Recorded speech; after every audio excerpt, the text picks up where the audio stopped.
Ni se te ocurra tocar ese dial, porque estás escuchando en el 104.7 Quantum FM, tu emisora favorita para disfrutar de los grandes éxitos del universo.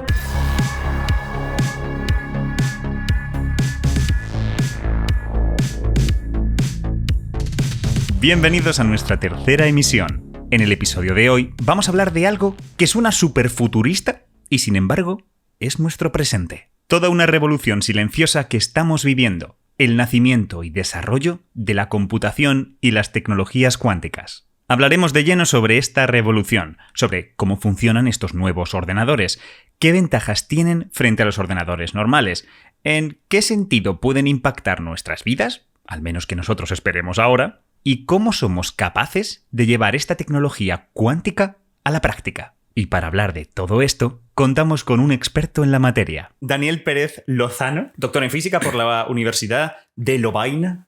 Leuven, Lovaina, ¿tú dices Lovaina? En español es Lovaina, en francés es Louvain, en flemish, que en flamenco lo que hablan allí es Leuven. Doctor en física, físico experimental. Estás especializado en superconductividad. Sí. Superconductividad, además, en la nanoescala. Y has sido colaborador en el desarrollo del Open SuperQ, ¿no? Un ordenador cuántico europeo, una propuesta de intentar hacer un ordenador cuántico más allá de las garras de Google, IBM y tal. Y ahora mismo estás en Lovaina, sigues en Lovaina. He vuelto. En el IMEC, trabajando en qubits superconductores. Sí, eso es. Hablaremos un poquito más sobre esto.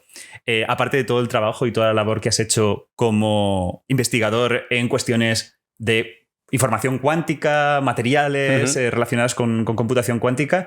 Además de eso, tú eres un mítico. O sea, tú eres de esas personas que estuvo en la divulgación ancestral 2000, mucho, con la mítica cuenta, las míticas cuentas de Mientras en Físicas. Eso es, sí. No, pensaba yo que era Mientras en Física y era Mientras en Físicas. ¿Cuál es tu primer contacto con la física? ¿Cómo tú te despiertas un día y dices, ir a estudiar físicas, ir ahí?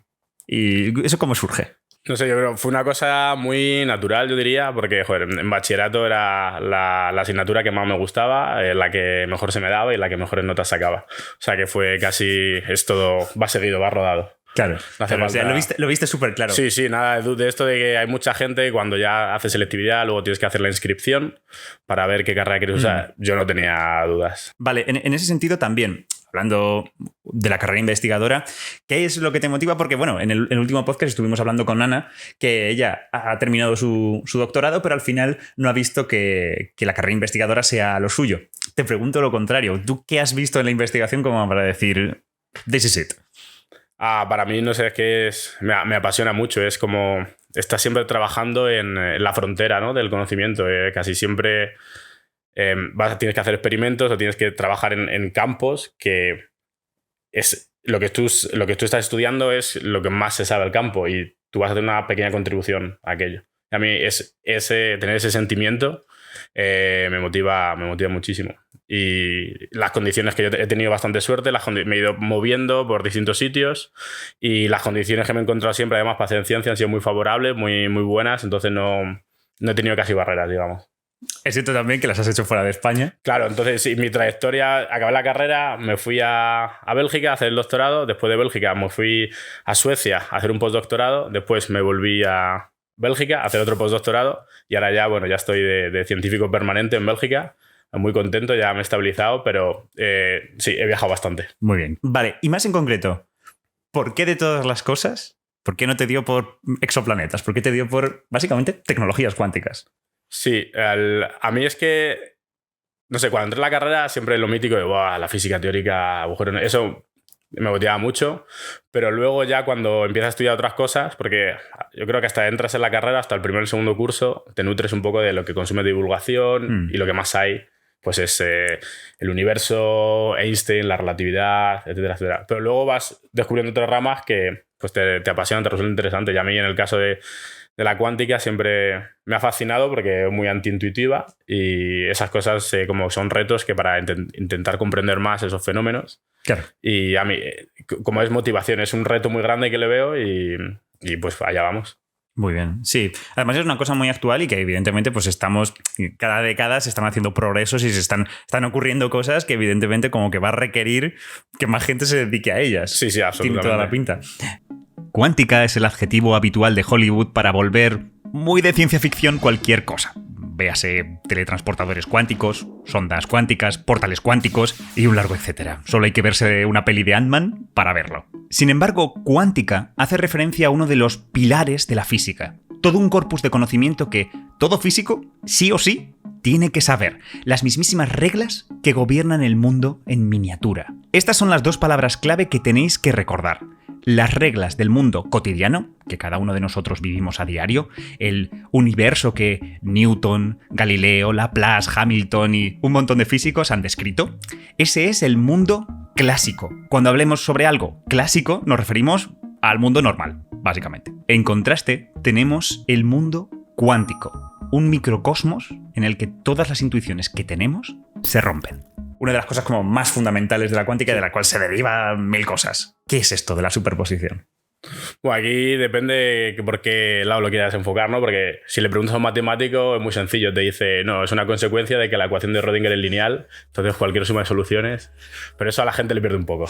Aunque menos preciso, esto os dará una intuición de lo que pasa en el mundo cuántico. Aunque tenemos muy asentado que los objetos solo pueden estar en un lugar del espacio, moverse a una velocidad concreta, girar con un cierto ritmo, tener una determinada energía, la cuántica nos da mucha más libertad. Lo que la teoría sugiere es que todas estas cantidades no tienen que estar definidas, que los electrones dentro de nuestros átomos realmente no están en ningún lugar concreto, ni se mueven a una velocidad precisa, y que muchas veces ni siquiera tienen una energía concreta. Esto es algo que podemos interpretar como que el electrón tiene varios de estos valores simultáneamente, que está en varios sitios a la vez o que se mueve a diferentes velocidades al mismo tiempo. Esto es lo que comúnmente llamamos superposición. Estados que no podrían ser a la vez, ahora con la cuántica sí que pueden. Aunque, repito de nuevo, siendo rigurosos, esto es una interpretación. La consecuencia de lo que mides, digamos que es congruente o es consistente con que ese estado hubiese estado en varios estados simultáneamente. Bastante importante poner las comillas en todo esto. Porque esto siempre yo lo enfoco, lo pienso, es un poco, a veces es como un poco la limitación del lenguaje que tenemos entre lo que te dicen realmente las matemáticas y cómo lo traduces tú para un lenguaje sencillo. Claro. Entonces obviamente un objeto no puede estar en dos estados a la vez, porque tú cuando lo mides no mides dos cosas, no te da este resultado a la vez. Cuando tienes un objeto en superposición, cuando mides te da o un estado u otro, o depende, porque puedes hacer superposición de varios estados, solo de dos. Pero claro, tener electrones que aparentan estar en montones y montones de sitios del espacio al mismo tiempo, o con muchas velocidades, o con muchas energías, o con... Pues que claro, es una cosa que es muy antinatural, ¿no? Sí, porque no es una cosa que tú experimentes en tu día a día, y que cualquier experiencia que no tengas o cualquier cosa que tú no experimentes al día a día te va a resultar muy antiintuitiva. Para entender y asentar con mucho más cuidado la superposición y todas sus extrañas consecuencias, como no, os voy a recomendar ver los vídeos que tenemos en el canal sobre la cuántica. Pero otro aspecto cuántico importantísimo es la medida, porque aunque en el mundo cuántico estas alucinantes superposiciones están sucediendo, la realidad es que nuestros aparatos de medida no captan múltiples valores sucediendo a la vez, captan uno solo. Es decir, que cuando nosotros, las entidades del mundo clásico, interactuamos con el mundo cuántico, esencialmente para saber qué está pasando ahí dentro, de algún modo, que de hecho no se entiende del todo, lo estamos perturbando. Estamos haciendo que esas superposiciones se rompan. Obligamos al mundo cuántico a que nos dé una respuesta precisa. En el caso de unos electrones que se sitúan en varios sitios al mismo tiempo, les estamos forzando a que se definan en uno solo. Esto se suele llamar colapso, obligar a un objeto cuántico a que se defina. Y una pregunta es, ¿puede la física predecir el resultado de este colapso? Vale, o sea, el mundo puede ser muy raro y son estas reglas, pero al menos podemos predecir, ¿no? Tendremos una teoría en la que hacemos los números y al menos podemos predecir exactamente que si yo mido un electrón, pues voy a tener el resultado A, ¿o no? Bueno, en Copenhague, si utiliza la interpretación de Copenhague, eso no se puede saber. Los fenómenos cuánticos, si algo está en estado de superposición, el resultado de la medida va a ser completamente aleatorio. Es como tenemos una fuente de algo que nos puede dar de verdad aleatoriedad. Claro, esa es otra de las cosas como súper potentes de la cuántica, ¿no? La true aleatoriedad. Hay casos excepcionales porque tú un objeto cuántico lo puedes preparar en estado fundamental o en estados que no son superposición, y siempre el que lo mides te van a dar los estados esos. Entonces ahí no hay... Pero pues si no, luego también como para aclarar un poco la superposición, siempre que pensamos que dice no sabes si va a salir uno u otro, muchas veces se piensa cuando preparas una superposición de varios estados que es igual, la misma probabilidad de los dos estados. Pero tú puedes manipular la superposición para que 99 veces te dé una cosa y una te dé otra. Entonces, en ese sentido, no puedes predecir exactamente qué va a salir con cada medida, pero si haces muchas medidas, sí puedes dar predicciones estadísticas. Y aunque solo puede predecir cuando tienes grandes cantidades de números, esto te da un poder enorme. La cuántica parece a veces esta teoría casi esotérica y fundamental, ¿no? Que solo la entienden los que buscan comprender las cuestiones profundas y filosóficas del mundo, cuando la realidad es que ha dado lugar a enormes aplicaciones. Aplicaciones que llevan décadas afectando nuestro día a día. Este podcast no existiría sin la cuántica. Y no lo estoy diciendo por el contenido, lo digo por la electrónica que lo soporta. La electrónica moderna fue uno de los productos de la primera revolución cuántica. Pero, por ejemplo, gracias a la cuántica tenemos transistores. Y claro, creo que el impacto de tener un transistor que te permita realizar computaciones muy rápidas es todo lo que tenemos alrededor. Fíjate, esto suele sorprender bastante. Es decir, ¿dónde en el transistor exactamente está la cuántica? Porque uno pensaría, bueno, sí, un trocito muy pequeño que te deja pasar corriente o no, 1, 0, bits, ok, all right. Pero la cuántica, ¿dónde está ahí? Ahí está, pues si te pones a estudiar cómo funciona un transistor, necesitas, pues, digamos, aplicar la ecuación de Rödinger a la construcción física que haces del transistor, de una parte con silicio que está más dopada, etcétera, etcétera. Y para entender cómo fluyen todos los electrones y cómo va a funcionar eso, tienes que aplicar, digamos, la ecuación de Rödinger ahí. Y ahí ya están metiendo la cuántica. También todos los temas de materiales, toda la física de materiales, sin cuántica, es que estaríamos perdidísimos. Sí, no sabrías explicarlo de, yo qué sé, la superconductividad mismo. Cuéntanos, ¿qué es la superconductividad? Y cuéntanos un poco, ¿qué la causa? ¿Qué está pasando ahí? Pues la superconductividad es una propiedad que tienen algunos materiales que cuando los enfrías por debajo de cierta temperatura crítica, que depende de cada material, si tú le pasas una corriente eléctrica continua, tienen cero resistencia eléctrica. Entonces, esto, según te lo dices, pues es excelente porque si quieres transportar energía de un sitio a otro, la puedes mandar por ahí sin perder por el camino. Porque ahora, por ejemplo, si tú enchufas tu cargador del móvil, si pasa media hora notas que está caliente. Eso porque ahí esa energía se está disipando. En los superconductores eso no pasa. Y tiene otros efectos, digamos, colaterales que gracias a esto también los superconductores repelen los campos magnéticos. Entonces, si tú pones un superconductor en un campo magnético, levita, básicamente. Expulsa, ¿no? El campo magnético. No deja que nada de campo magnético esté en su interior, y entonces, pues, a pulsar es como una fuerza opuesta, y si hay un campo magnético potente que tú lo pones encima y un superconductor, si el superconductor es ligero suficientemente, pues ya por la fuerza opuesta, pues levita. Y lo que pasa ahí es que básicamente dentro de los electrones de ese material, los electrones que están, digamos, los de conducción, los que conducen la electricidad, se forma una fuerza atractiva entre ellos. Entonces se ponen como en parejas que se llaman pares de Cooper. Todos estos pares de Cooper, a su vez, entre ellos, como se entienden muy bien en todos ellos. Tienen como, digamos, la misma fase. Están alineados. Entrelazados, sí, en el fondo. Y entonces, esto lo que permite es que cuando chocan entre ellos, no choquen entre ellos y no haya disipación. Entonces, esto es lo que permite generar el paso de corriente sin resistencia eléctrica. Sí, el hecho de que tienes como una cuasipartícula, ¿no? Es decir, se te juntan los electrones como te forman una partícula nueva, por así decirlo. Eso es, sí. Y también, esto también se puede clasificar dentro que es un estado de la materia adicional. Porque igual que, yo que sé, cuando tienes un líquido o un sólido, hay unas correlaciones o unas relaciones entre los átomos, los electrones, etcétera, etcétera. En los superconductores lo mismo. Es un estado adicional de la materia que tiene, pues, bastantes ventajas tecnológicas. Claro. Y sobre todo que es un estado de la materia que es súper cuántico. Es decir, claro, a ver, en el fondo, que haya sólidos, líquidos y gases también. Al final, sí, pero cuántico. Lo que hay que precisar ahí, porque sí, el universo todo es cuántico porque son los bloques fundamentales y tienen que serlo. Pero aquí lo bueno que tienes es que con los superconductores tienes una variable macroscópica que puede ser cuántica, que es esa fase que has dicho. Bajo ciertas condiciones, eso todo se puede comportar de manera cuántica.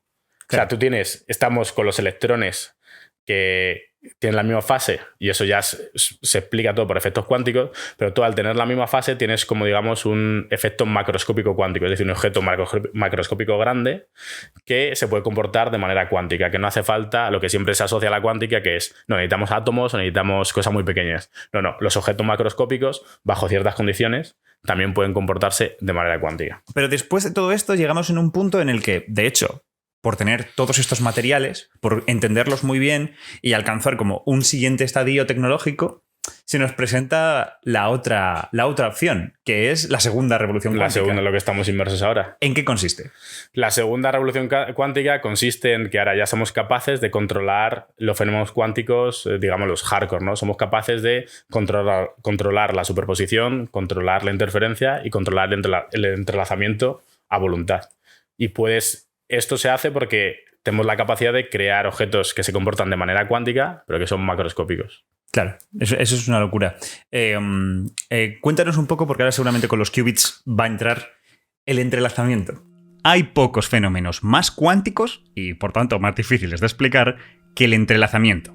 Algunos habituales del canal me dirán que me repito, pero los calcetines son lo mejor para explicar de qué va esto. Vamos allá. Tienes una pareja de calcetines. Uno de ellos es rojo y el otro es azul. Están desparejados. Y con estos calcetines vamos a jugar a un juego. Los separo, meto uno en una caja, meto el otro en otra caja y mando las cajas al espacio, alejándolas a puntos diferentes de la galaxia si queréis. Las cajas están separadas por una distancia inmensa, años luz de espacio entre ellas. Estaréis de acuerdo conmigo que si una persona abre una de las cajas y se encuentra un calcetín azul, si otra persona diferente abriera la otra caja, se encontraría un calcetín rojo. Y si cada persona tuviera una cantidad ingente de estas cajas preparadas de la misma forma, el resultado de cada caja sería siempre el opuesto de la caja de su compañera. Vamos, que si cada persona apuntara en una lista los colores de los calcetines que han salido de cada caja y luego se echaran un viaje en cohete para visitar a la otra, al comparar las listas se darían cuenta de que los resultados son opuestos. Siempre que un resultado es azul, el otro es rojo, y siempre que un resultado es rojo, el otro es azul. Las listas están lo que se llama correlacionadas. Hay una relación entre estos resultados. Lo que pasa es que si en vez de calcetines normales usamos calcetines cuánticos, en los que la superposición es algo muy real, esta experiencia se torna mucho más fantasmal. Vamos a imaginar que la propiedad color puede ser cuántica. Es decir, que los calcetines pueden tener su color indefinido. Si queréis tener una imagen mental de esto, podéis pensar en que el calcetín es rojo y azul a la vez. Y hasta que no hagamos una medida, no metamos nuestras narices macroscópicas en el calcetín, no vamos a forzarlo a que se defina por uno de los dos colores. En nuestra historia vamos a preparar una superposición muy concreta, una que respeta el hecho de que los calcetines están desparejados. Esta superposición va a ser conjunta. Uno de los estados va a ser primer calcetín rojo, segundo calcetín azul, y el otro estado va a ser lo contrario. Primer calcetín azul, segundo calcetín rojo. Rojo azul y azul rojo. Cogemos estas dos posibilidades y las mezclamos cuánticamente, las superponemos. Ahora tenemos una pareja de calcetines con sus colores indefinidos, pero si decido medir el sistema, colapsará a una de las dos posibilidades desparejadas, rojo-azul o azul-rojo. Siempre obtendremos una pareja de distinto color. Ahora, con todo esto, separamos los calcetines de colores indefinidos, los metemos en cajas separadas y repetimos el proceso de antes. Los separamos y dos personas en los extremos de la galaxia abren las dos cajas y miden el color de sus respectivos calcetines. Claro, antes el color ya estaba definido de partida, eran calcetines clásicos. Pero estos calcetines cuánticos no tienen un color concreto, así que si alguien mide uno y obtiene que es, por ejemplo, rojo, eso quiere decir que el otro calcetín, a montones de años luz de distancia, también ha colapsado y que, por tanto, es azul. medir uno de los calcetines de la pareja ha afectado al instante al otro. Y ha afectado porque los dos formaban parte de un conjunto unido por una superposición. En cuántica diríamos que estos calcetines están entrelazados. La superposición los ha conectado. Y me dirás, pero Crespo, ¿pero esto qué más da? El resultado es el mismo. Las dos personas acabarán con las mismas listas de calcetines de colores opuestos. Parecería casi que nos hemos inventado una historia de casi magia para añadir pasos extra, algo que no altera lo que realmente mediríamos en la vida real. Y en su momento hubo grandes discusiones al respecto y cómo debíamos interpretar la cuántica. Se puso en duda si las superposiciones eran cosas reales. Pero, oh la casualidad, el Premio Nobel de Física de este año precisamente trata de esto. Cuando se hacen experimentos con calcetines entrelazados, mucho más complejos que este, puedes demostrar que hay resultados que solo son explicables si te tomas en serio las superposiciones. Si planteas lo que está pasando solo con calcetines bien definidos, clásicos, como los del principio, los números que te da el experimento no encajan. La realidad experimental es que para renegar de las superposiciones tienes que irte a otras teorías que son muy poco populares entre físicos. Os recomiendo mucho ver nuestro vídeo de los negacionistas de la cuántica si esto os interesa. En definitiva, que aunque el debate no está cerrado, que las superposiciones y el entrelazamiento son cosas de verdad, es el convenio de la mayoría de los físicos. Lo práctico de todo esto es que con cuántica, por culpa de este entrelazamiento y lo especial que es, y que existe una imposibilidad de recrear ciertos resultados de forma clásica, se puede llegar a objetivos que son nuevos. Te está abriendo el entrelazamiento una puerta que era antes impensable. Es una nueva fuente de fenómenos físicos que la tecnología podría explotar. Es por eso que el entrelazamiento es un fenómeno importantísimo en el desarrollo de la computación cuántica. Puedes encontrar correlaciones entre partículas que no tiene un análogo clásico, pero son a nivel matemático son correlaciones. Hay cosas de partículas que cuando mides una y mides otra, los resultados no son aleatorios, sino hay como un link entre ellos, de alguna manera. Bueno, eso será importante cuando en un ordenador cuántico quieres que muchos elementos, igual que los calcetines, tú querías que los dos calcetines estuvieran en superposición y que guardaran una relación entre ellos. Esas correlaciones que luego vas a ver, pues en un ordenador cuántico tú quieres eso con un montón de elementos. Sí, lo necesitas porque, bueno, cuando aplicas una de las operaciones cuánticas, que se llama CNOT, lo que haces ahí es entrelazar qubits. Hay un campo en concreto de la física que es el que se ha ocupado más a coger estos fenómenos cuánticos y pensar, bueno, cómo utilizarlos como para moldear información o ¿Cómo se llama este campo? Y cuéntanos un poquito en qué se basa. Pues es la información cuántica. Y a mí me parece un campo fascinante porque tú lo que quieres es entender cuáles son los límites o qué puedes hacer con información cuántica. Es decir, una cosa que tenemos que aceptar es que la información es física. Claro. Entonces, tenemos la información clásica, que son, por ejemplo, si tú quieres borrar un bit de información, eso cuesta energía.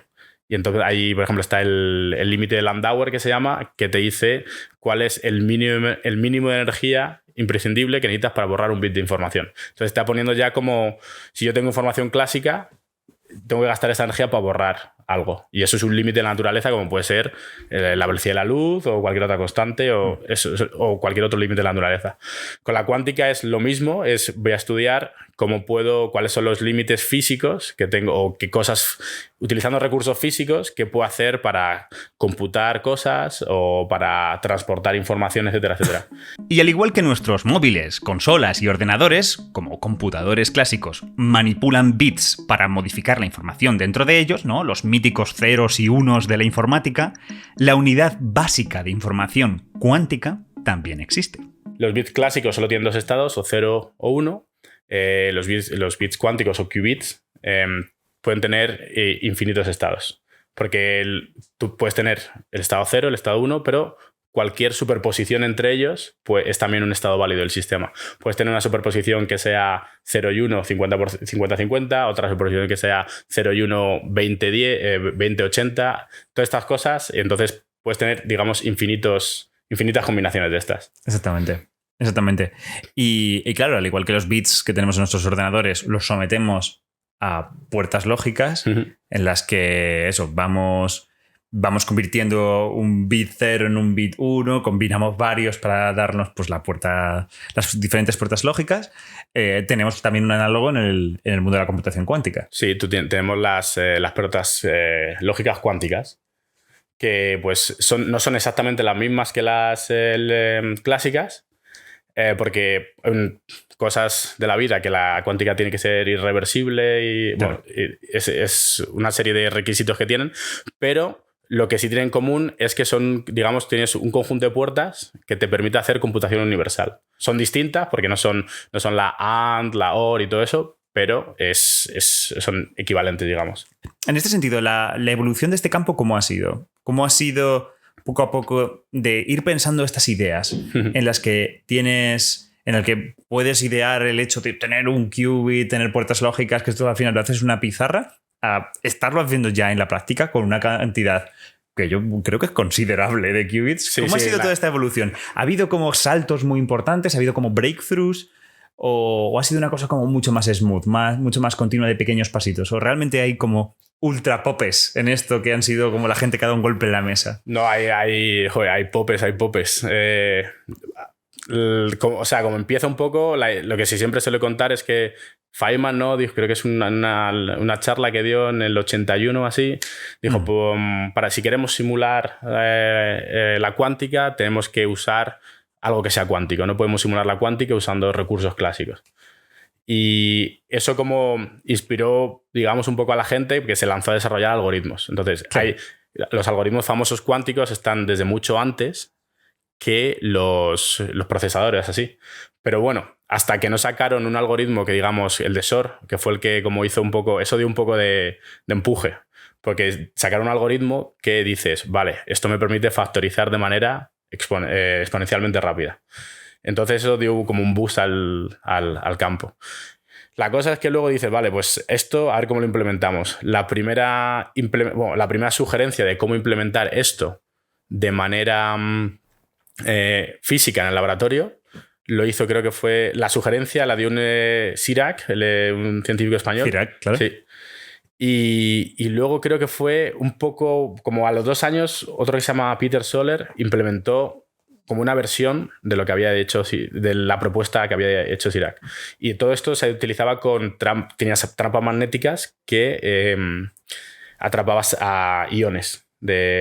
Coges un ion una serie de iones que se usan, los puedes atrapar y con eso puedes, si pones varios, puedes hacer las operaciones cuánticas. Y eso dio un salto cualitativo ahí de, vale, ya tenemos una demostración experimental de que esto se puede hacer.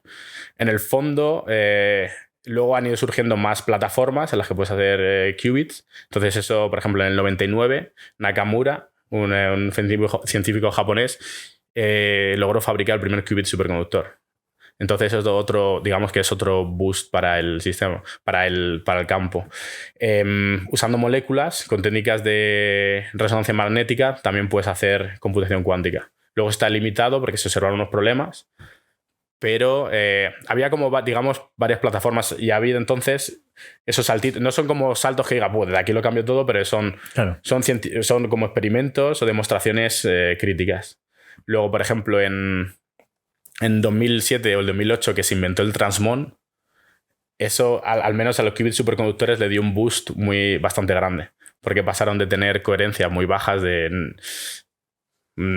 cientos de nanosegundos a tener coherencias en el orden de como decenas de microsegundos. Claro. Y luego a partir de ahí ya, eso cuando se inventó el transmon, después a los 5 años ya empezó Google y IBM, se empezaron a meter en el campo. Entonces, compraron, si es que compraron casi, Claro. los equipos de investigación que estaban haciendo eso, se le dijeron, vale, todos vuestros científicos ahora van a ser empleados de Google o empleados de IBM. Nadie va a decir que no a trabajar en Google o IBM. Y entonces ahí ha habido una aceleración grandísima, pero debido básicamente a la inyección de dinero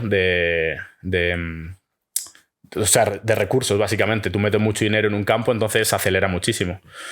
Pero cuando hago los timelines así, sí diría que ha sido un poco más gradual. Ha habido 2 o 3 cosas que son como milestones que dices, ¡buah! Esto ha sido verdaderamente importante para el campo, pero yo no diría que ha sido que ha sido así como en 2 años ha cambiado todo muchísimo. Yo lo veo un poco más gradual con ciertos milestones. Y sigamos trazando paralelismos. Al igual que nuestros computadores ejecutan listas de tareas y listas de operaciones que ejecutan en sus bits, un ordenador cuántico haría lo mismo con sus qubits.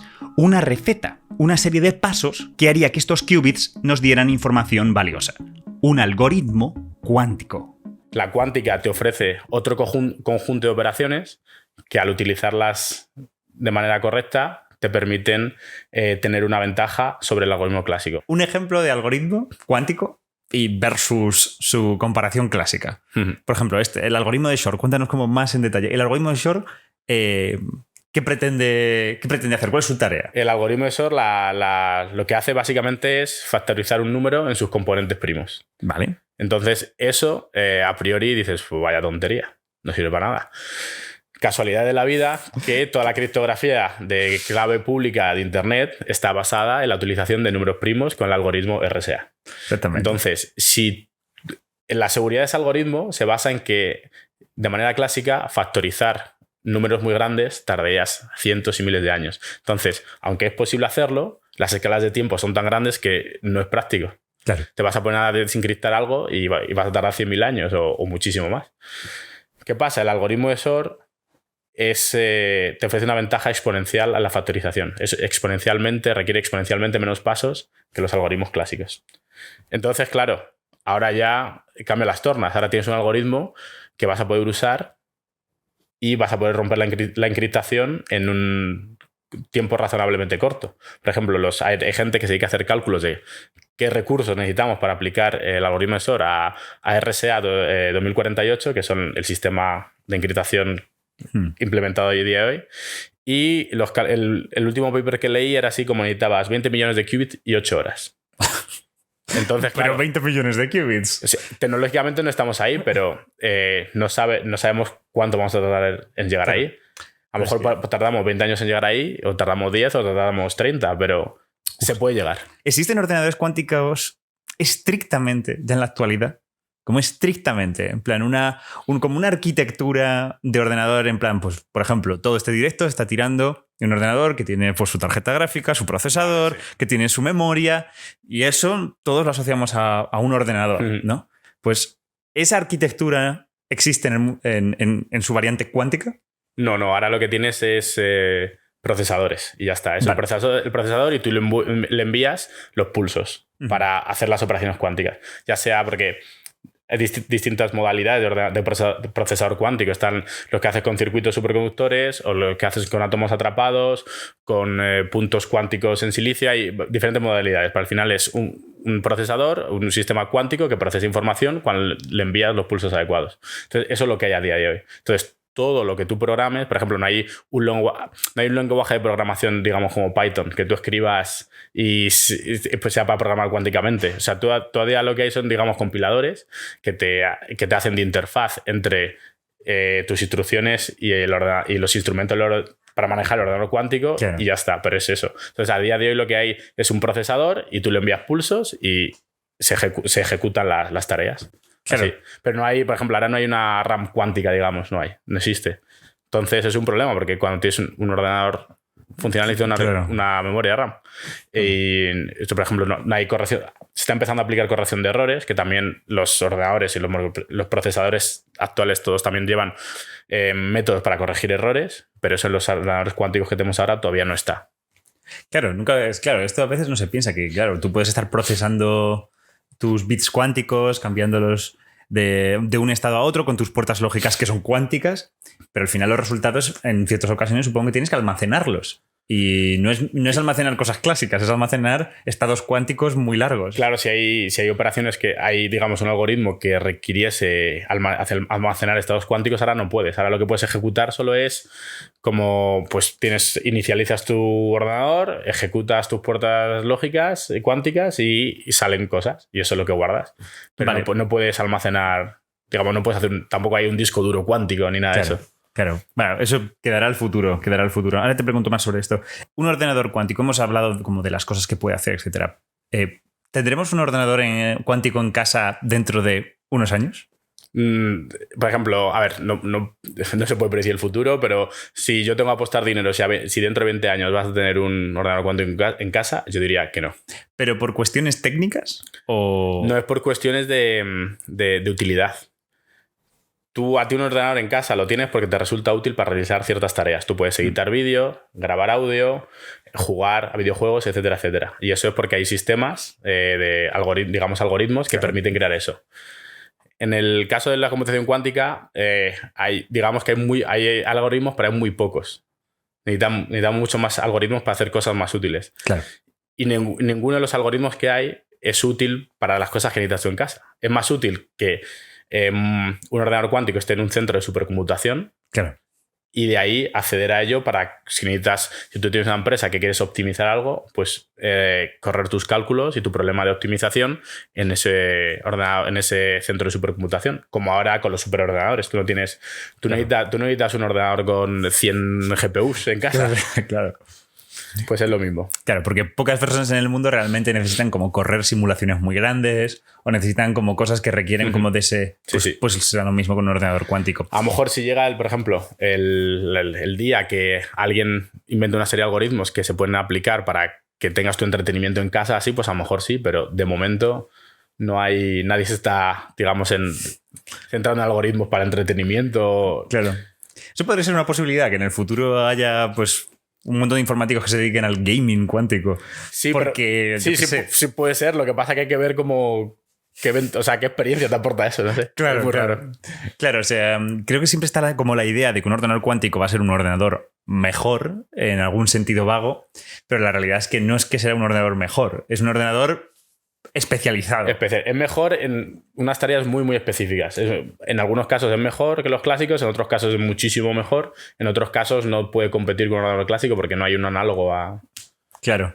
En ese sentido también hubo un montón de noticias hace unos años sobre que Google había roto la supremacía cuántica, ¿no? Que había superado la supremacía o que había cumplido la supremacía cuántica. Y muchas veces muchos medios lo pusieron todo por las nubes, ¿no? Como que ya los ordenadores cuánticos eran mejores que los clásicos, ya vamos, la hostia. ¿Qué tienes que comentar a todo esto?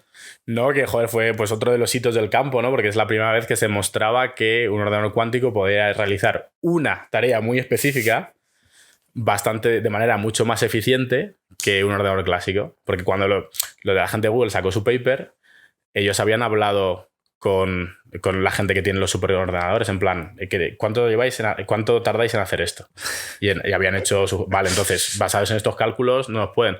Claro, la gente que trabaja en computación clásica se picó un poco porque es en plan, oye, ¿qué pasa aquí? Claro, si la gente de IBM, ¿no? Como que... Los de IBM al poco sacaron un paper teórico que decían, vale, nosotros tenemos el ordenador Summit, si usamos todos los recursos que tenemos, espacio en disco, podemos hacer esto en tanto. Es en plan, vale, sí, podéis tenéis que hacerlo, después, ¿cuánta energía vais a gastar? Porque eso sería una barbaridad.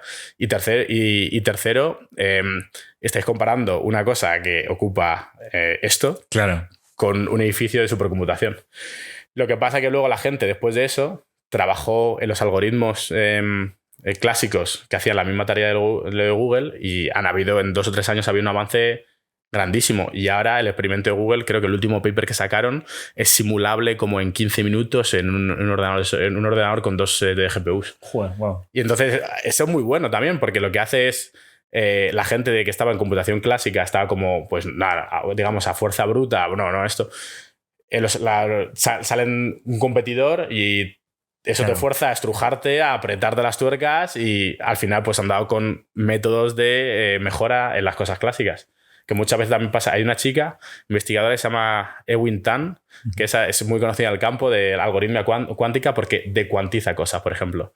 Alguien saca un algoritmo cuántico y dice, vale, este algoritmo es mejor que el clásico, tiene, yo qué sé, una mejora del orden polinómico o lo que cuadrático, una mejora.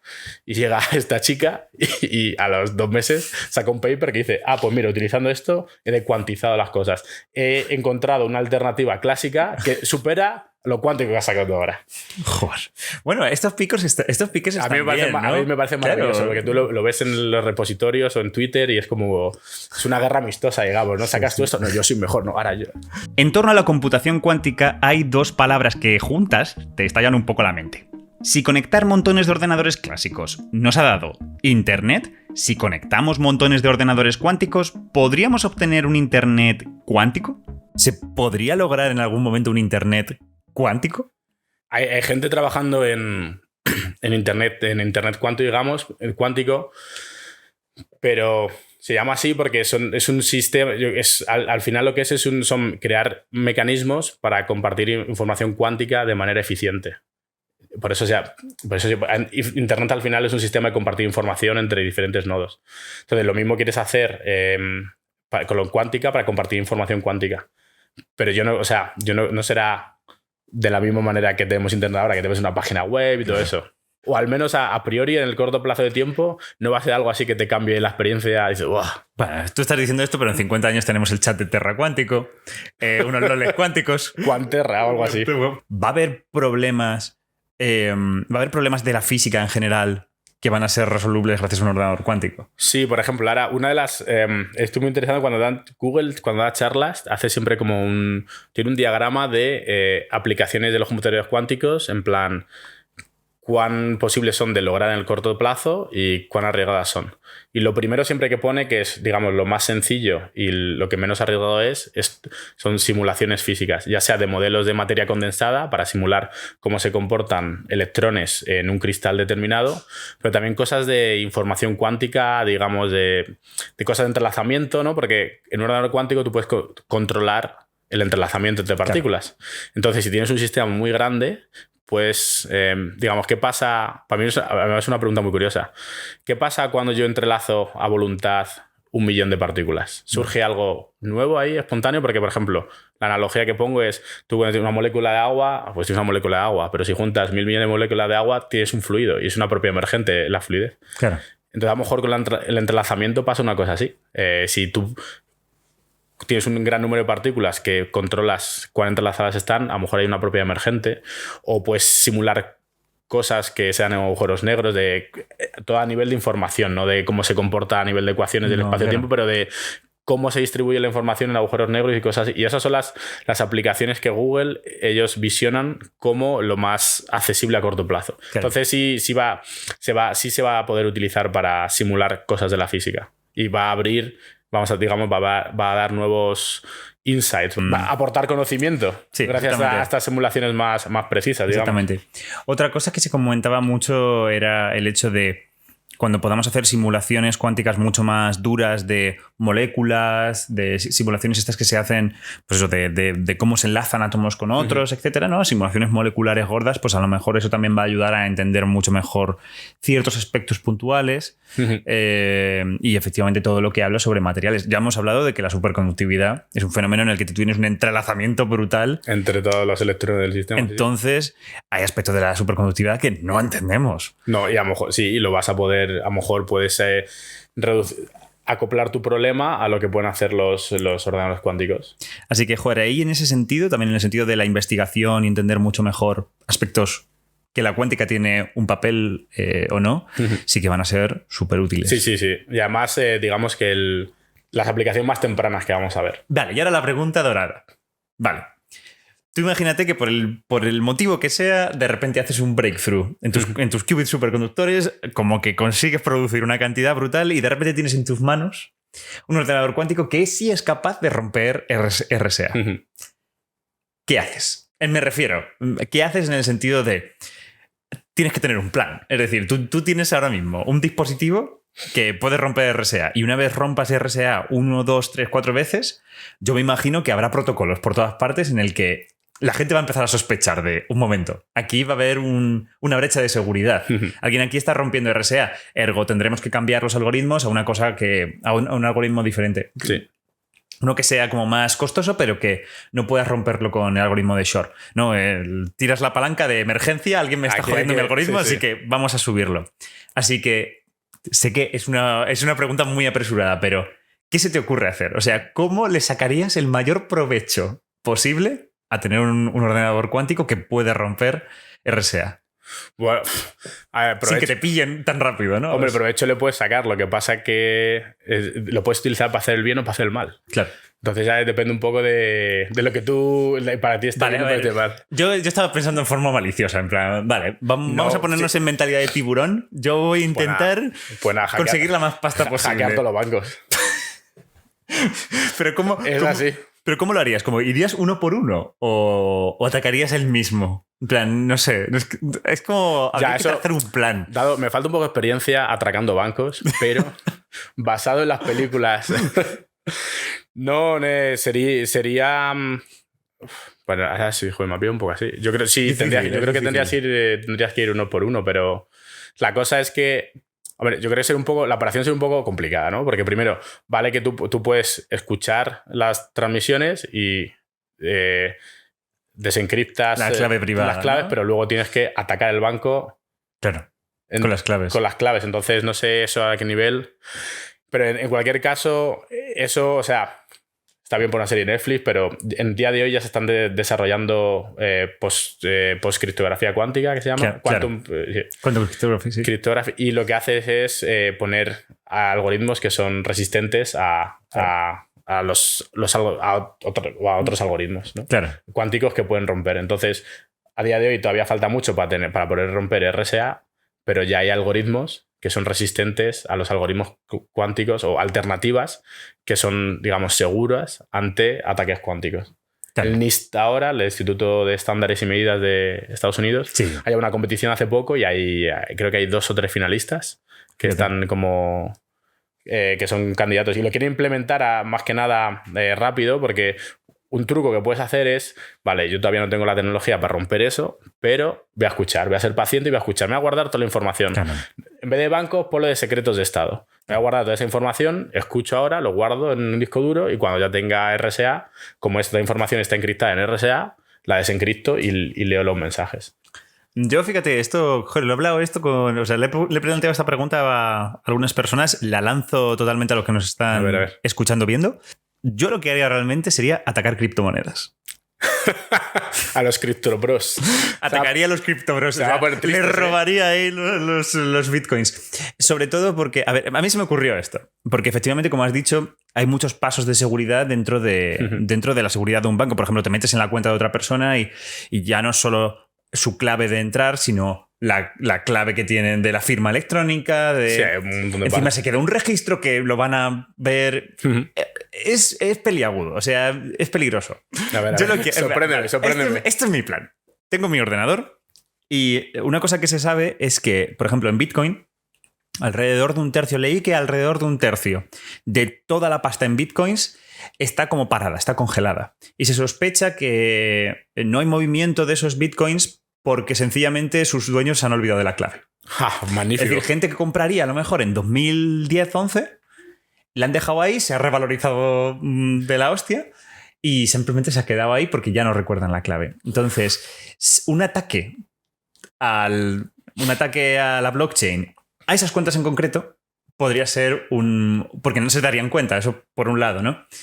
Habría que ver cómo funcionaría esto con toda la blockchain, el hecho de que bueno, que has roto la blockchain y eso evidentemente hay gente que se da cuenta, pero al atacar cuentas que están por ahí que no... Podría ser interesante. Bueno, eso evidentemente hundiría Bitcoin. O sea, al romper blockchain, hundes Bitcoin. Y bueno, pero no me parece tan malo. El mercado de las criptomonedas, hundirlo no me parece tan malo. El mercado, amigo. Eso, es el mercado, amigo. Es el ordenador cuántico, amigo. Es un buen... Eso tampoco... A ver, sí es un uso malicioso, pero no se siente tan malicioso. No se siente tan malicioso por algún motivo. Bueno, una vez más lo dejo a esto. A los expertos seguramente habrá como 1000 pegas a esto. No. ¿Qué países, instituciones? ¿Tú dirías que hay un país que tiene todas estas tecnologías más desarrolladas? ¿Tú crees que como la estrategia o ¿cómo se dice? La ventaja estratégica la tiene un país en concreto? ¿Tú crees que son las grandes corporaciones realmente quien tienen la ventaja aquí? ¿Cómo lo situarías? Sí, no, a ver, está claro, la ventaja son Estados Unidos, pero porque es quien ha invertido de momento más dinero en estas tecnologías. Además, parte del desarrollo de estas tecnologías por ejemplo, unos científicos más reputados, John Martinis, que es el que estaba en Santa Bárbara, que luego compró Google, etcétera, etcétera, es americano. Entonces han hecho muchos avances y lo tienen y está ahí. Y claro, las grandes corporaciones tienen la ventaja de... O sea, si manejan por dónde van, colaboran con el gobierno y todo eso, pero tampoco pueden tener libre albedrío porque, es una realidad. Si el gobierno de Estados Unidos dice, imagínate que Google en 5 años desarrolla esto y un ordenador cuántico con tolerancia a errores que puede hacer pues cosas como la hemos estado hablando, de romper RSA y una amenaza. Si Google no colabora con el gobierno estadounidense, el gobierno estadounidense puede decir, pues te nacionalizo. Claro. Y ya está. Entonces, Estados Unidos tiene la ventaja en ese sentido. Luego, en Europa, como siempre, vamos un poco por detrás, pero también hay mucho dinero puesto, pero no solo en computación cuántica, sino en tecnologías cuánticas en general. Creo que Francia aprobó 1.000 millones de euros el año pasado para tecnologías cuánticas en general, no solo computación cuántica. En Suecia también tiene mucha iniciativa privada, que es donde estaba yo trabajando. España el año pasado ha puesto que va a dedicar 66 millones de euros a 3 años específicamente a computación cuántica. Luego China también tiene muchos recursos. Lo que pasa es que, por ejemplo, China está en tecnologías cuánticas, está especializada o más avanzada en comunicaciones cuánticas. Tienen satélites que pueden implementar protocolos cuánticos de encriptación que ya ahí tienen experimentos y sistemas funcionales que llevan de satélites a Tierra y todo eso. En computación cuántica no están tan avanzados y todo lo que han hecho en momento ha sido copiar a Estados Unidos. Por ejemplo, China sí tiene un procesador también creo que son con 70 qubits. Ese procesador es una copia idéntica de lo que ha hecho Google. Una copia idéntica, pero de peor calidad. No es una broma ni estoy... O sea, ¿en qué sentido de peor calidad? Pues cuando te hace una lista de los parámetros del sistema, que son tiempo de coherencia, fidelidad y todo eso, es peor que la que tiene Google. Bueno. Pero cuando ves el diseño de la arquitectura y las operaciones que han utilizado, los algoritmos que han utilizado para hacer el benchmark en su sistema, es todo lo mismo. Para prevenir esto, Google, lo que ha hecho ya, son los únicos papers que sacan son de algoritmos que han hecho implementando sus ordenadores, sobre avances en la tecnología, en el hardware, no publica nada, ni patentes. Claro. Para que nadie sepa. Pero por los primeros modelos que tenían de Sycamore y todo eso, con las publicaciones que había y todo eso, si tienes un equipo de investigadores no es muy difícil ver los parámetros del sistema y diseñarlo tú y todo eso. Pasamos a lo práctico. A ver. Los superordenadores que tiene IBM, que tiene Google, ¿cómo han conseguido llevar ese ordenador cuántico a la práctica con montones y montones de qubits que se pueden entrelazar los unos con los otros? ¿Cuál es el secreto?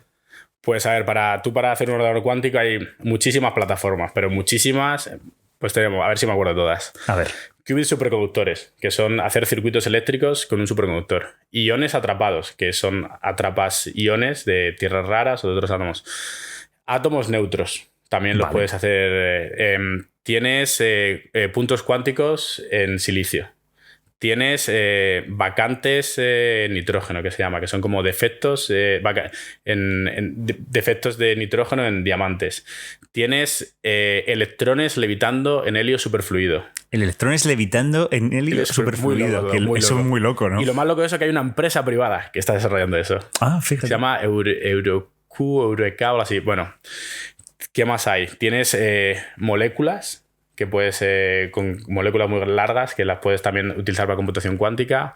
Tienes fotones, que puedes utilizar fotones para hacer computación cuántica, aunque la manera en que funciona la computación cuántica con fotones es distinta a la manera que funcionan todos los otros, todos los otros aspectos.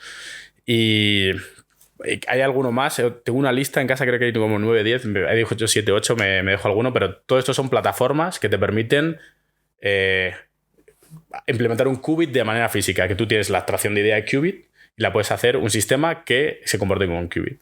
Ahora, de todos estos que hemos dicho, los que van por delante son los superconductores, en orden, superconductores, iones atrapados y puntos cuánticos en silicio. Y en ese sentido, los superconductores, tú que precisamente trabajas en desarrollar y mejorar qubits superconductores, ¿qué ventaja total ves frente a los otros?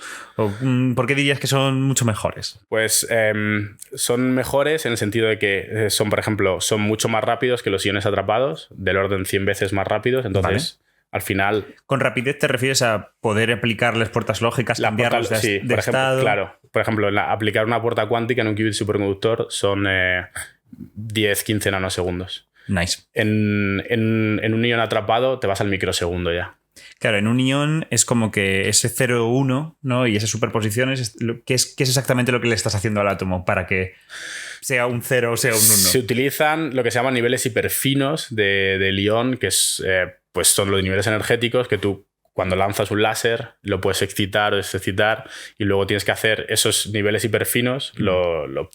Si estás cambiando como los electrones, la configuración de los electrones dentro del átomo. Un poco así, sí. Y luego tienes que hacer... los tienes que mover los iones para que interaccionen con otros. Claro. Los tienes que mover. Entonces esa operación es lenta. Uf. Se puede mover, es lenta. Tiene una ventaja, que en los iones atrapados tienen conectividad de todo con todo. Entonces eso, cuando quieres implementar tus algoritmos de corrección de errores, tiene mucho menos overhead. Necesitas tener mucho menos. En los qubits superconductores, por el contrario, que es una desventaja, solo tienes el acoplo que tienes es en los vecinos. Solo puedes acoplar los vecinos que tienes al lado. Y eso te hace que requieres muchísimo más qubits. Sin embargo, los qubits superconductores se pueden fabricar con tecnología con la misma tecnología que fabricamos los procesadores y los transistores normales. Entonces eso te permite que va a proveer procesos que se van a poder desarrollar para fabricar en escala masivamente estos chips. Ya has dado bastantes pinceladas sobre esto, pero ¿cuál es el estado de la técnica? Que nos lo habían preguntado antes. ¿Tú crees que los transmones, y que es un tipo de estos qubits superconductores, ¿tú crees que van a dominar completamente la escena? ¿Tú crees que el futuro realmente será tener un montón de estos qubits? ¿O tú ves que hay alguna cosilla que puede echar un poco la patita? Yo creo, o sea, van a dominar. Ahora, de momento, van dominando porque son los sistemas que dan mejor fidelidad, que es al final lo que te importa para tus cálculos, y son los sistemas más grandes que hay ahora mismo. O sea, con iones atrapados no hay un sistema que tenga 128 iones atrapados como tiene IBM. Lo que pasa es que hay un problema con los transmones actuales, que es que son muy grandes. Claro. Mira, para que entienda la gente, os voy a sacar un transmón. No me digas. ¿Has traído uno? ¡Ostras! Aquí tenemos un transmón en riguroso directo. ¿Ves las cruces? ¡Damn! ¡Los veo! ¿Los ves? ¿Puedo tocarlo? Sí. O sea, es para ti, es un regalo, de hecho. ¡Ah! Para esto directo. ¡Qué bonito! Pues lo que básicamente es un chip que está hecho de aluminio, entonces ves una capa metálica así gris que brilla mucho y luego hay líneas como que hacen zigzags y curvas. Y al final de esas líneas hay una cruz. Entonces, las líneas son los elementos que utilizamos para leer el estado del qubit, del transmón. Digamos, el transmón en sí es, como has dicho antes, la cruz, que hay una unión Jobson, que es un objeto muy cuántico muy pequeño al final, y con esas líneas y esos zigzags, lo que puedes hacer es leer en qué estado estamos, si 1 o 0, e enviar pulsos para cambiar esos estados. Si lo comparas con lo del tamaño de los transistores actuales, esto es grandísimo. Imagínate esto, necesitamos 1 millón de estos. Y has visto que aquí hay, en el chip este que te he traído, en este cuadradito hay 2 chips, en cada chip hay 3 transmones, hay 3. Y esto ocupa 7, vamos que más o menos 1 centímetro por 1 centímetro. Si tienes que poner 1 millón, hay 3, ¿eh? Si tienes que poner 1 millón, tienes que te sale un chip así de grande y no hay máquinas para fabricar eso. Entonces, aparte que las imágenes que hay de estas torres en las que se ponen no parecen como inmensamente grandes. No, normalmente el portamuestra, además, es más o menos de este tamaño. Imagínate que es un chip cuántico y lo pones en tu y lo que conectas a las torres, al criostato, es un aparato, un portamuestra de ese tamaño. Lo conectas y ya está. Pero imagínate si quieres 1 millón, es así. Entonces, en ese sentido, el transmón nos va a hacer avanzar, pero no es una solución. En la forma actual, o sea, estos cruces que veis es lo que tiene Google y IBM, es lo mismo, todo igual. Cambia algunos procesos porque cambian los materiales, etcétera, pero el diseño es eso. Y entonces va a haber que cambiar algo para poder incorporar muchos en el mismo espacio. Porque ahora, si no, de hecho, ya IBM y creo que es lo que han comprado ellos, la tendencia en los próximos años va a ser, al menos en superconductores, es a tener varios chips de estos muy grandes en varios criostatos y conectar los criostatos entre ellos. Fíjate qué interesante. Porque no han visto que de momento con lo que hay no podemos hacer Claro, uno muy grande. Uno muy grande. Fíjate qué interesante. Me encanta que hayamos estado tanto tiempo hablando sobre ordenadores cuánticos y ni siquiera os haya descrito qué forma tienen. Me encantaría saber qué forma os habéis imaginado en este punto. Ponedmelo en comentarios. Más o menos la descripción es esta. Es una especie de torre que cae del techo. Hay un soporte muy grande de 4 patas que aguanta esta torre, que va hacia abajo y que tiene varios pisos, todos conectados por montones y montones de cables. Realmente todo este soporte es para enfriar el procesador cuántico, que, como ha dicho Dani, al ser superconductor necesita estar a temperaturas súper bajas. Aún así, el estar invertido es algo que nunca he entendido muy bien por qué. ¿Por qué está en el techo? Es verdad, ¿por qué no? ¿Es por las vibraciones o algo no así? Está en el techo, no están en los techos. ¿Y por qué siempre lo pintan como una columna así que está como flotando? Porque tiene un armazón, son 4 patas, porque tienes una torre. Tienes una torre que necesitas varios elementos. Entonces, necesitas una estructura para sujetarla. Entonces, tiene la torre, la tienes que cerrar la cierras. Y para cerrarlo tiene que tener una altura mínima del suelo, porque si no, no lo puedes cerrar. Es como, tú lo tienes que imaginar con una lámpara de casa. Sí, pero es que esa es la pregunta. ¿Por qué tiene que ser una lámpara? ¿Por qué no puede ser como una columna que dejas en el suelo? Eso es lo que no entiendo del todo. Eso es porque... No estoy 100% seguro, pero creo que es porque la manera de enfriar esto utilizas una mezcla de helio 3 y helio 4. Vale. Para enfriar, tú con helio 4 solo puedes bajar hasta 4.2 Kelvin. Con helio 3 puedes bajar hasta 1.2. Vale. Si quieres bajar a 0,01, tienes que hacer una cosa que es active pumping, que se llama. Que es hacer una mezcla, tienes que tener una proporción de la mezcla y tienes que ir dando energía a tu sistema, evaporando helio 3 y helio 4. Es una mezcla así que se va evaporando, ¿no? Entonces, eso necesitas un circuito que por gravedad se gire. O sea, por eso están colgando más o menos. Y también es una de las razones y también porque es más fácil para instalar. Es logística pura. La competición es tan feroz. Es decir, hemos hablado un poco de quién más o menos tiene las ventajas, etcétera, quién ha puesto más dinero, pero en la comunidad científica también veis que la cosa es bastante agresiva o lo veis de otra forma. Yo, a ver, estoy ahí un poco en la intersección. Entonces, parte de mis proyectos tenemos que ir a toda leche sacando las cosas. Porque lo ha dicho exactamente, por la competición. Pero de la parte académica, yo la gente que conozco que es más en academia, la ventaja del Trasmon es una genialidad al final porque es muy bueno. Dura mucho, el estado cuántico dura mucho y se le puede manejar con facilidad. Pero claro, eso tiene lo de tú puedes controlar algo cuántico con facilidad, es un arma de doble filo. Claro. Porque si lo puedes controlar con facilidad, se te puede descontrolar con facilidad también. Claro. Entonces, hay otros tipos de qubits superconductores que se llaman, qubits de fase, que tienen mucho más coherencia. Digamos, son mucho más resistentes a la decoherencia, a todos los efectos que eliminan el estado cuántico, pero como son mucho más resistentes, también son más difíciles de controlar. Entonces, los grupos que se dedican a investigar nuevos tipos de qubits superconductores no tienen mucha competición. La gente que estamos un poco más en la industria y cosas así, sí hay mucha competición porque quieres sacar productos mejores. También tienes que hacer una cosa que es diferenciarte. Ninguna empresa europea tiene los recursos que tiene Google e IBM. Claro.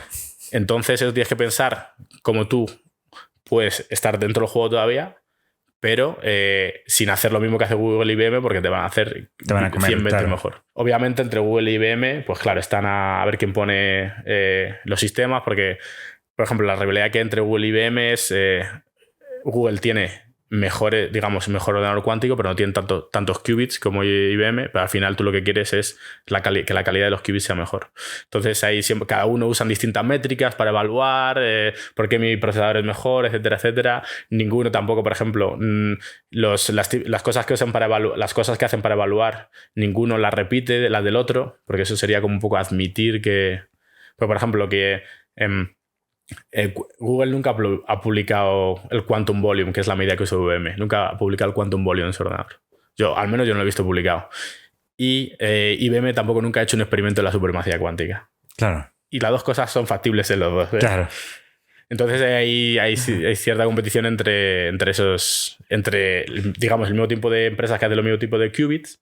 Luego también hay competición entre las distintas empresas de distintos modos de qubit, porque, por ejemplo, hay empresas que hacen iones atrapados, como Quantinium o IonQ, que, claro, que ellos tienen que diferenciarse y decir, no, somos mejores que los que hacen superconductores por A, B y C. Entonces también hay una competición entre ellos. Lo que pasa es que al final llegas a cuellos de botella que... Claro. Que dices, pues necesito, aquí me he parado, tengo que buscar otra manera de cómo vender mis cosas o cómo mejorar los productos. También hay otro, digamos, como una tercera vía, que puede ser que se complementen, que al final logres interconectar diferentes sistemas cuánticos para computación. Digamos, pues si los superconductores tienen la ventaja de que son más rápidos, pero los iones atrapados tienen la ventaja de que son mucho más duraderos, a lo mejor podemos usar los iones atrapados como memorias. Claro. Y luego y hacer como un transductor para pasar los datos de uno de iones atrapados a mandar la información cuántica a un procesador superconductor. Esto no podría acabar sin preguntarle a Dani cuáles son los mayores retos a futuros, cuáles son las piedras a superar en el camino para tener un ordenador cuántico más poderoso. ¿Cuál es la parte complicada? La parte complicada es, hay dos. Uno es la implementación de corrección de errores. Y el otro es la interconectividad. Vale. Todo estamos hablando para un ordenador cuántico tolerante a errores, ¿no? Porque para implementar la corrección de errores necesitas una cantidad, en qubits superconductores al menos, una cantidad ingente. O sea, cuando tengamos el futuro un ordenador cuántico tolerante a errores, estos qubits van a procesar la información, pero de una manera particular. Vamos a utilizar muchos de estos para hacer un qubit lógico, que se llama. Vale. Hay dos tipos de qubits, los físicos y los lógicos. Los lógicos son qubits que no tienen errores, porque utilizan qubits físicos para corregir todos esos errores. Entonces, vale, tú los puedes hacer como un subsistema de qubits que sea inmune a los errores. A día de hoy, ¿qué estamos hablando? Pues estamos hablando de un qubit lógico por cada 1000 qubits físicos. Vale, un qubit... Joder. Claro, es utilizar todos esos 1000 qubits para poder reparar cualquier error que suceda. Entonces luego al final vas a tener un qubit perfecto ideal que vas a poder utilizar para la computación. Por eso cuando hablan de 1 millón de qubits, 20 millones de qubits, son físicos. Para un problema real, con entre 100 y 300 qubits perfectos te vale. Entonces, ese escalamiento es un problema. ¿Cómo consigues fabricar y controlar de manera bien o buena tantos qubits? Porque... por ejemplo, el transmón que hemos enseñado antes es uno y tiene unas propiedades fantásticas, un tipo de coherencia larguísimo, etcétera, etcétera. Cuando empiezas a poner muchas cosas alrededor, claro, se baja todo drásticamente. Te baja la performance de los parámetros de tu transmón, te bajan por un factor 10.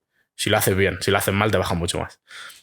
Entonces, claro, ¿qué pasa? Ahora tenemos 50, 100 qubits. Cuando tengamos 1 millón, claro. Entonces ese paso de escalamiento es uno de los problemas. El segundo es cómo conectamos cómo conectamos las señales desde fuera del criostato hacia adentro. Porque si tienes 1 millón de qubits, eso quiere decir que necesitas 1 millón de cables que van para adentro. Claro. Y 1 millón de cables, si tienes un cable como el del teléfono móvil, los cables coaxiales que utilizan ahora para hacer las señales de los instrumentos hasta el qubit, son pues del grosor de un cargador del móvil, así un poco más. Y eso, claro, hay que ver cómo se miniaturiza todo eso y cómo se hacen esas interconexiones. Entonces, yo siempre señalo esos dos: el escalamiento del número de qubits y las interconexiones de los controles hacia el procesador. Me he reservado esto para el final porque Dani, además de ser un estupendo investigador, tiene una faceta de divulgador científico en la famosísima cuenta de Mientras en Físicas. Saltando a un aspecto completamente diferente, tú estuviste, en ese caldo primitivo en el que la divulgación científica de Internet un poco se está cociendo. Uh-huh. Tú ya estabas ahí. Cuéntame, ¿hay alguna historia, un origin story, en plan Batman? ¿Hay algún origen curioso de la cuenta de Mientras en Física? ¿Cómo te dio, por ejemplo, abrirte la cuenta de Twitter, ¿no? Fue la original. Sí, fue al principio empecé con Twitter, me la abrí justo de volver de Erasmus. Yo estuve en Erasmus en Nottingham, en Inglaterra, y había una cuenta que seguía en la universidad que se llamaba Meanwhile en la universidad allí. Y ponían como memes así. Y digo, pues voy a hacer yo un poco lo mismo, pero con física. Y los orígenes verdaderos son que yo... Y empecé con otro amigo que se llama Joserra, que le mando un saludo. hicimos, pues yo qué sé, hicimos 20 memes, los imprimimos y los empezamos a pegar por la facultad. Pero eso era muy mítico, lo de ver las paredes, las puertas de los despachos de los doctorandos, todo con memes y con cosas bastante graciosas en general. Nosotros hicimos una cosa así, pero pues yo qué sé, la puerta de la cafetería, la puerta de los baños. Y luego ya Twitter en España llevaba unos años, pero empezó a estar más bollante, así digamos, y pues abrimos una cuenta y subíamos lo mismo y en los carteles poníamos síguenos aquí y continuamos un poco ese año en Twitter y pues nada, más que nada subiendo memes, ibas creciendo porque a la gente le hacía gracia. Y luego ya José Ra se desenganchó un poco y seguí yo y pues ya puse memes sobre todo, pero luego ya también empecé a hacer como hilos de divulgación un poco o pues yo que sé, compartir otras reflexiones y así fue creciendo. Así poco a poco. ¿Te abriste después tu canal de YouTube? Me abrí, creo que sí coincidió con el doctorado, porque estaba haciendo, el doctorado yo hacía cosas muy chulas, en plan que tenía que ir a sincrotrones, a hacer experimentos o... Era una parte que no se ve en la carrera de física, al menos en la Complutense. Experimentos haces los laboratorios de física y son experimentos muy sencillos, muy preparados. Y aquí, yo en el doctorado hacía experimentos que eran, pues que necesitabas, por ejemplo, para ir al sincrotrón tenías que enviar una propuesta de experimento, claro. Te la tenían que revisar, tardaban 6 meses, luego ibas allí, estabas 3 semanas allí, haciendo tus medidas con más gente y no sé, para mí merecía mucho la pena. Digo, vamos a enseñar esto porque, seguro que me hay gente que le motiva. En este sentido también te quería preguntar un poco por tu conexión como investigador y también tú que has, aunque sea de hobby, como divulgador. Sí, sí. Por ejemplo, comenzaría por aquí. ¿Tú crees? Esta es una pregunta que creo que voy a hacer bastante a menudo a la gente que venga. A ver. ¿Tú crees que un investigador debería obligatoriamente también divulgar? No. Yo creo que los institutos de investigación sí obligatoriamente deberían tener un área encargada, pero los investigadores per se, obligatoriamente no. Yo no, o sea, porque además muchas cosas, parte de la divulgación, depende de tu motivación. Claro. O sea, a lo mejor si te lo piden por obligación, lo que vas a hacer es escribir una entrada en un post o un hilo de Twitter así rápido, guarrillo, y lo sueltas. Exactamente. Entonces, por eso creo que si hay alguien de un instituto o de la universidad que esté encargada de la comunicación, que, pues mira, pues en este instituto de astrofísica han observado esta galaxia, han encontrado estos planetas. Pues venga, vamos a explicar por qué. Que luego los de materia condensada han desarrollado una nueva técnica, manera de medir con el STM. Pues venga, vamos por ello. Pero los investigadores por sí, yo diría que no, porque ya tienen la investigación, la carga docente. Ya tenéis bastante. Entonces, yo creo que si lo pones obligatorio, la calidad de la evaluación va a hacer esfuerzo extra, que va a tener muy baja repercusión porque va a estar mal hecho. Salvo, tienes suerte y tienes un instituto que hay una persona que está súper motivada con la divulgación y lo hace genial, pero no va a ser la gran mayoría de científicos. Yo estoy de acuerdo que hay investigadores que tienen esa vocación, tienen talento y que sí es cierto que lo hacen extraordinariamente. Vamos, yo en mi experiencia en el IFTA hay muchos que lo hacen extraordinariamente bien. Pero yo realmente estoy de acuerdo contigo de que los investigadores no deberían estar forzados a eso. Sí que es cierto que deberían estar forzados a estar abiertos a que un personal de divulgación les aborde, les entreviste, que asesoren para que también el personal de divulgación no se vaya de madre y las cosas estén bien. Creo que sí, eso es cierto, pero es cierto que por eso que los investigadores ya están hasta arriba de cosas. Sí. No, pero le asesora, que venga un divulgador y te pregunte media hora, 1 hora sobre tu investigación, es casi como, no sé, es como lo mínimo, ¿no? Incluso te diría que media hora, 1 hora, bueno, es una entrevista así. Pero los divulgadores ya de por sí deberían sacarse las castañas del fuego, leerse los papers igual que los científicos y... No, sí, por eso, pero que alguien que no esté, que no esté un investigador que no quiera partidar mucho, contestar media hora de preguntas sobre un tema de alguien que previamente se ha estado leyendo sobre el tema, no creo que sea... No. Media hora de tiempo no creo que sea... Pues otra cosa es si tienes que editar un canal de YouTube, preparar un guión, hacer vídeos... eso es un trabajazo. Pero responder media hora a preguntas... Sí, vamos. O básicamente lo que hacemos con las formas en las que trabajamos nosotros con investigadores, pues te damos un guión, léetelo, si nos quieres insultar, insúltanos, pero al menos sacamos algo provechoso de todo eso, ¿no? Eso sí que deberían estar abiertos, pero estoy de acuerdo que ya tenéis bastante entre las cuestiones administrativas y burocráticas que, por ejemplo, en España yo no entiendo, y la carga docente, etcétera. mucha responsabilidad encima de los docentes. Hay bastante, sí. Pero bueno, eso también implica apostar porque haya gente formada en ciencias que se dedique a la comunicación científica. Y esa también es una apuesta que tampoco se ve muy clara.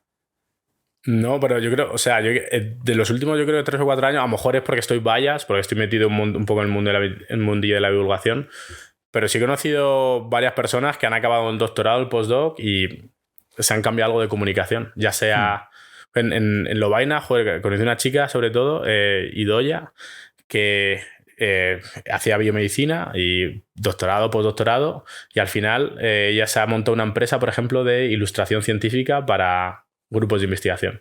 Y cuando salen Nature las portadas con las moléculas y cosas así, o las ilustraciones estas buenísimas, pues ella se encarga de diseñarlos. Entonces, un poco carreras alternativas, que en algunos círculos de Twitter lo llaman carreras alternativas a la academia, que son gente con formación científica bastante sólida, que tiene un doctorado o así, pero que luego pues, han elegido otra cosa. Y a mí me parece fabuloso y eso se tiene que como dignificar un poco más, porque yo creo que con trabajar en comunicación muchas veces así como que te miran un poco de reojo en plan... Ya, pero yo creo que eso porque hay mucha gente que no pone en valor lo que significa la comunicación de lo que estás haciendo. No se han dado cuenta de que necesitas ese punto de comunicación para que la gente siga apoyando tu trabajo o que la gente decida o digamos que tengan confianza en lo que hacemos los científicos. Claro. Mucha gente que lo ve por no ser, digamos, una tarea intelectualmente tan... que te rete tanto como resolver los problemas del milenio, lo que sea,